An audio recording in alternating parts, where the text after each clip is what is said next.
তোমরা ছেলেদেরকেই বলতেছি, তোমাগো দাদার বয়সী যারা, তোমাগো বাবার বয়সী যারা, উনাদের সংখ্যাগরিষ্ঠ অংশ, শতকরা 98% আল্লাহ চিনতেন। এই যে উনাদের আমল, চাচাদের আমল, এই যে উনাদের আমল, জিজ্ঞাসা করে দেখেন, খবর নেন। আমি কালকে রাত্রে একজন মুরব্বীর সাথে খানা খাইছি, গত রাত্রে, রাজবাড়ী জেলা আমার মাহফিল ছিল। ও মুরব্বীর বয়স বরাবর 99 থেকে 100 বছর বয়স্ক মানুষ, পুরা বয়ান শুনছে।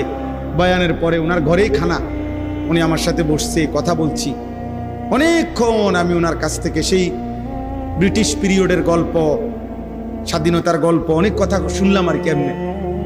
এরপরে সাধারণ মানুষ, পানি উন্নয়ন বোর্ডে চাকরি করতেন উনি, জেনারেল শিক্ষিত মানুষ। তা আমি বললাম, আপনি বয়স্ক মানুষ, আমারে আপনি একটু ফু দিয়া দেন। মুরব্বী মানুষ আপনি, আমার বাবার বয়সী, দাদার বয়সী।